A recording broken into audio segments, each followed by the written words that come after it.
It's quite obvious that many of you are new people to my channel, and you obviously do not know anything about Pastor Dowell or the Straightway Truth Ministry. I mean, I've got people calling up the ministry and leaving. I mean, they're filling up the what do you call it? The recorder. They filling up recorder. They will listen. One woman called up and she said she listened to 4 videos. She says, "Man, this guy's awesome," and watch this one. And then she heard something about, heard me say something about mention how wonderful it is that this ministry produces virgins. And all of a sudden, a switch flipped on her, and if she dropped about 6-7 F-bombs on me at one time, I'm probably being conservative. I mean, she just flipped the switch just like that. And I went from awesome to F. Woo, what in the world? And then I got people calling up the dining hall over making racial comments and everything. And it's just a sad day because our sisters just hang up on them. And, it's obvious that many of you haven't done any investigation. You're responding on emotions and feelings. And it's just unfortunate. It really, truly is. You do not know anything about me. You know nothing about the ministry, which if you knew about the ministry, see what the mistake that a lot of you make is out there. And when I say a lot of you, I'm talking about a lot of you white people out there. The mistake that you make is you look at my face, you hear words, but you haven't listened to just one video. That's all you've done. And you assume that you know everything there is to know about me. So if I tell you to go to straightwaytruth.com and look at the picture of our family, if I tell you to go into my archives and look at some of my videos, you literally be ashamed. But saving face has become a hot commodity because Pastor Dowell is not this new term that was coined by the German philosopher in the 1600s by Johann Blumenbach, racist. Up until that point, everybody was pretty much identified by nationality, but now we've done coined this term and made this term define skin color. It's just amazing. But I've got some homework I want somebody to do. All right, let's go to YouTube and let's see if we can pull up just a few videos. I'm gonna give all of us some homework to do. See if you can find some videos where police are exercising restraint when they see a white man or a black man with a gun, and then after that white man or that black man with a gun does not comply, they shoot him. So let's see if we can find some stuff like that. Then let's see how many videos that is out there being showed. We only need 1 or 2 of a white man being shot in cold blood. I know for sure there's one of them.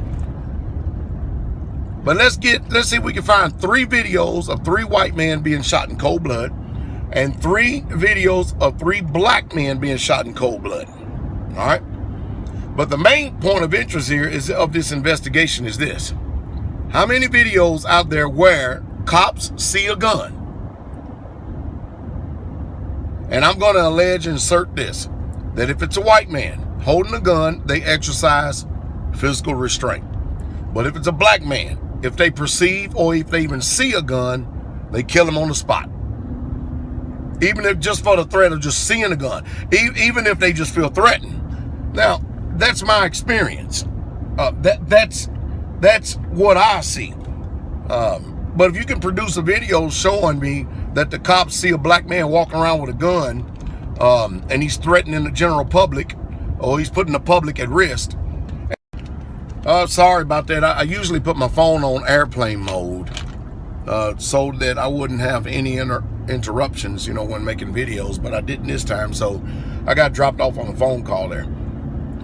But hey, I really, truly, and what I want to do is I want to try to provide proof, given either way, because the truth is, This country is divided on racial issues, always has been, always will be. What I don't get is this, and I need somebody to answer me for this. I really, truly do, okay? Let me get this right. History proves and shows that my people were stolen from the land of Ham, commonly called Africa.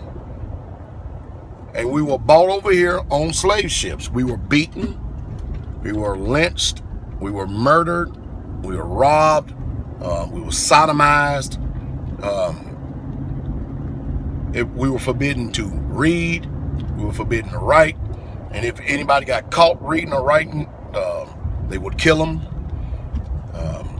I mean, we just had a lot of injustice done against us. And then, even after slavery, Jim Crow laws, segregation, and whole 9 yards. Now watch this.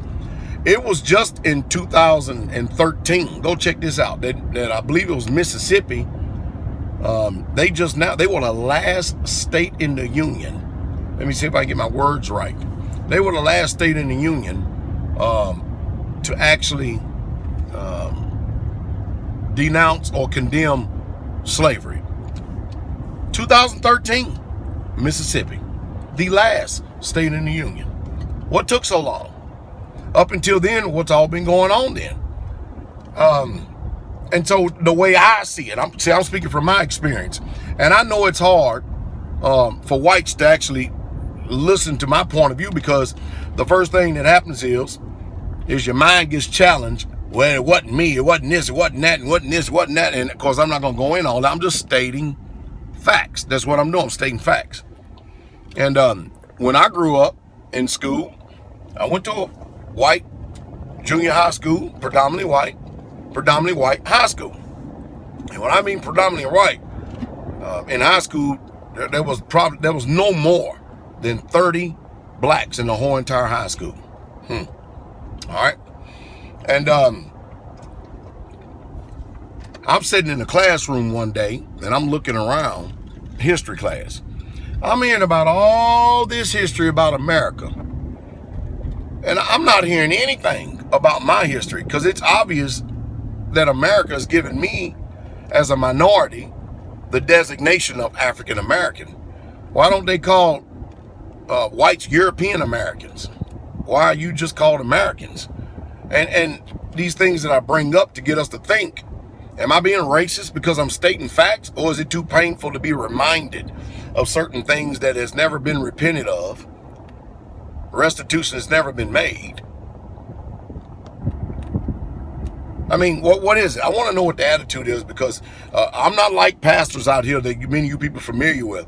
I don't too much give two dang dead farts about your opinion if you're going to be negative and derogatory, and you can't have an intelligent, civil conversation. It's totally irrelevant to me. It means nothing to me. I'm not controlled by feelings and emotions, but if y'all know anything about me, that's the reason why I deal with truth. I don't care what color that truth is. I'll deal with truth. I'll condemn a black man for innocently shooting a white man and doing them wrong just as easy as I would condemn a black man or a white man shooting and killing a black man. I will. But the facts are laid out on the table. And I know that many of you, because you just simply can't see. You can't even fathom trying to put yourself in somebody else's shoes and see how they think a certain way. It just never happens. So we're never going to come to closure in this country because there's too much justification, too much rationalizing going on. I'm just giving you my personal experience, but in history class, I never heard one thing about my history. This lone gunman in Dallas, Texas, though, when I was driving down the road, I was thinking about it. I said, you know what? This lone gunman, he's kind of like almost a Nat Turner by himself. Now, there was two sentiments with Nat Turner. Most of you don't even know who Nat Turner is. But Nat Turner, he just simply got sick and tired of the injustices that was done to his people. He got sick and tired, and he went all across the country as much as he could, killing white people. And what did this guy do? He did the same thing. He got sick and tired of seeing all these black men dying. And we all know what's going to happen. Paid administrative leave, acquitted. And then the other people out there that they just simply can't see the facts because they want to spin the narrative. First thing that the white people start doing is saying, well, there are more white people that get killed by police fire than blacks. But see, nobody wants to deal with the issue. Nobody does. Nobody wants to face the issue that we see right here at hand. Anybody that looks at that video, either one of them, the one in Louisiana or the one in Minnesota, anybody who looks at those videos, there's no way, if you have any sanity about you at all, can say that those murders was justified. That was just cold-blooded, gangster-style murder. And we all know what the outcome is going to be. We all know. Acquitted. They're going to lie. They're going to spin. We all know this. And so one guy said, you know what? Damn it, I'm tired of this. I just take justice myself, and this is my last day on earth. But you know what? I'm going out with a bang. And boy, did he ever go out with a bang. So when I started looking at this, I started putting this thing together, and I said, you know what? This guy is just like Nat Turner. Now, guess what? The black people had sentiments. Yes, they did. They have a way that they see Nat Turner. And then the white people have a way that they see Nat Turner. But whether you like my comments or not, the bottom line is, the issue is, neither one of us can change what has already been done. But when we look at the facts, obvious, there was a lot of pain that provoked this type of response. I'm just trying to get us all to think. Really, I'm glad that I actually live in the South now, because I carry a gun everywhere I go, because myself personally, I've told you once, to say it 1,000 times, I live in very hostile, and I live in a hostile environment. And this county has done everything in its power from the day I stepped foot on this soil to make me feel less than welcome in this county. And so I conduct myself very professional, very strategic, and very tactical. I'm aware of my surroundings at all times, because Pastor Dow's not going to be no victim. So I'm a responsible, law-abiding, gun owner, responsible citizen. And I'm a pastor too. I believe in the sword. I really, truly do. I believe in using it for self-defense when your life is threatened. I think I've said enough to give us all enough to think about here. But let's see if we can find the police exercising restraint when they see a black man with a gun. And let's see how they respond if we find some videos with a black man with a gun. And then let's see what happens if we see a white man with a gun and see what the police does. What saith you? Send some videos.